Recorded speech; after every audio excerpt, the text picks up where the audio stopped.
ആ ഉള്ളിയും ബാക്കി പച്ചക്കറി സാധനങ്ങളൊക്കെ എവിടെ ഇരിക്കണം? എന്ത്? ആ ഉള്ളിയും പച്ചക്കറി സാധനം എനിക്ക് അവിടെ കിട്ടണമെന്ന്. എടോ ചാക്ക പറമ്പി കിടപ്പുണ്ട്. പറമ്പിക്കണമെന്ന് കാര്യമുണ്ട്. ഇത് അവിടെ കിട്ടിയെങ്കിൽ എനിക്ക് റെഡിയാക്കാൻ പറ്റും. ഞാൻ ഒരാളെ ഓടുന്നത്. അത് എടുത്തോണ്ടെന്നാ പോരാ. എടുക്കാൻ ആരെങ്കിലും വിളിച്ചു കഴിഞ്ഞാൽ എടുത്തോണ്ട് പോരല്ലോ. അത് പാകിസ്ഥാനൊന്നല്ല കിടക്കണത്. അത് ആരെങ്കിലും കൊണ്ട് അങ്ങോട്ട് കൊണ്ടുപോകും. അത് റെഡിയാക്കി തരണ ഞാൻ. അല്ല പിന്നെ ഇത് ഒരു കാര്യം തീരിയല്ലോ ഓർക്കണത്. പാചകക്കാരൻ ഭയങ്കര ചൂടിലാണല്ലോ. അതെ. എന്താ സംഭവം എന്നറിയാവോ? എനിക്ക് ആണായിട്ടും പെണ്ണായിട്ടും ഒറ്റ മോളുള്ളത്. ഞങ്ങളോടൊപ്പമല്ല. അല്ല അത് പിന്നെ ഈ അയൽപ്പക്കാരായിട്ട് ഞങ്ങൾ വലിയ സഹകരണത്തിലൊന്നല്ല. അത് നന്നായി. അതുകൊണ്ട് ആളും പേരൊന്നും ഇല്ല. അറിയാലോ. ഇപ്പൊ ആൺകൊച്ചുകളില്ലാത്തൊരു സങ്കടത്തിൽ നിൽക്കുന്ന സമയത്ത് ദൈവമായിട്ട് എന്റെ മുമ്പിലേക്ക് 2 ആൺകൊച്ചുകൾ കൊടുത്തിരിക്കുക. പിന്നെ ഒരു മോളുകളെന്ന് പറഞ്ഞു നിങ്ങളുടെ കാര്യം ഞാൻ പറഞ്ഞത്. നിങ്ങൾ 2 ആൺകൊച്ചുങ്ങൾ എനിക്ക് കിട്ടിയിപ്പോ. 2 ചാക്ക് സവാള എടുക്കാവോ? 2 ചാക്ക് അവിടെ കിടപ്പുണ്ടോ? ഒന്ന് എടുത്തോണ്ടിരാ. അവിടെ ചാക്ക എവിടുന്ന്? പറമ്പി കിടപ്പുണ്ടോ? ഒന്ന് എടുത്തു. 2 കാണിൽ ഒന്നേ കാണും. നീ ചെല്ലറ. നീ പോയിട്ട് എടുക്ക്. അച്ഛന് തെറ്റിയ ഒറ്റ ചക്ക നീ പോയിട്ട്. നീ പോയിട്ട് ഇതെന്താണ് ഈ പിള്ളേര് കളിപ്പാട്ടത്തിന് വളക്കടിക്കണം? അല്ല, അവൻ എടുത്തോളൂ, കുഴപ്പമില്ല. 2 ചാക്കുണ്ട്. ആണോ? ആ, ഉറപ്പാണോ? പിന്നെ ഓരോരുത്തരും ഓരോന്ന് കൊണ്ടുവരാം. ആണല്ലേ? ചെല്ല്.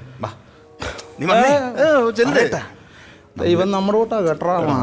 എടുത്തോണ്ട് വന്നവര് നമുക്ക് അടിച്ചു മാറ്റാം. നിങ്ങൾ ഇവിടെ വന്ന് നിൽക്കുകയാണോ? നീ ഇങ്ങനെ കിടന്ന് ബഹളം വെക്കില്ലട്ടാ. നമ്മുടെ വീട്ടിലൊരു സർപ്രൈസ് വന്നിട്ടുണ്ട്. എന്താണ് സർക്കസാ? സർക്കസ് അല്ല, സർപ്രൈസ് വന്നിട്ടുണ്ട്. എന്ത്? അതായത് നമ്മുടെ മരുമോനില്ലേ വിനോദ്, വിനോദിന്റെ 2 കൂട്ടുകാരന്മാർ ഇവിടെ വന്നിട്ടുണ്ട് ഇവിടെ. അവനൊരു സർപ്രൈസ് കൊടുക്കാൻ വേണ്ടിട്ട്. അയ്യോ, എന്നിട്ട് അവരെന്തേ? പച്ചക്കറിയാണ്. എവിടെ ഇത് ഇടേണ്ടത്? ഞങ്ങൾ പിന്നെ അമ്മയാണോ? മരുമോന്റെ കൂട്ടുകാരൻ. എന്താണ് പേര്? പിന്നെ ഇട്ടിട്ട് പോരെ. ഇട്ടുപ്പും കോരയാ? അല്ല, ഇട്ടിട്ട് പറഞ്ഞാ പോരെ. അയ്യോ, മതി മതി, ഇറക്കി. നിങ്ങൾ ഇത് എന്ത് പരിപാടിയാ കാണിച്ച്? ഈ പിള്ളേരെ കൊണ്ടാണ് ഇതൊക്കെ എടുപ്പിക്കുന്നത്? അത് സാരമില്ലമ്മ, ഞങ്ങള് മരുമോന്റെ തിക് ഫ്രണ്ട്സ്. കുഴപ്പമില്ലമ്മ. അപ്പുറത്ത് 5-6 അരകല്ല് കിടക്കുന്നു. അതൊന്ന് പിടിപ്പിച്ചിട്ടിരുന്നെങ്കിൽ ആ പെണ്ണുങ്ങൾക്ക് നിന്ന് അരച്ചുകൂടായിരുന്ന മനുഷ്യ. അത് അരകല്ല് മാത്രം ഇട്ടിട്ട് കാര്യമില്ലല്ലോ. 10-12 ചാക്ക് സിമന്റ് ചാക്ക് അവിടെ കിടപ്പില്ലേ? സിമന്റ് ഒന്നും എടുക്കാൻ പറ്റില്ല. ഞങ്ങൾക്ക് അലർജിയാ. സിമന്റ് എടുക്കണ്ട. ഒരു 12 സിമന്റിന്റെ ചാക്ക് കിടപ്പുണ്ട്. ആ ചാക്കിനകത്ത് മണ്ണ് നിറക്കണം. കോളേജ് മണ്ണ് വരാൻ പറ്റത്തില്ല. നഖത്തിനിടെ മണ്ണ് കയറിയാൽ എനിക്ക് ചൊറി. അതെ, തൂമ്പ വെച്ച് കോരാൻ പറ്റുമോ? മോൻ കോര മോൻ ഇട്ടാ മതി കേട്ടോ.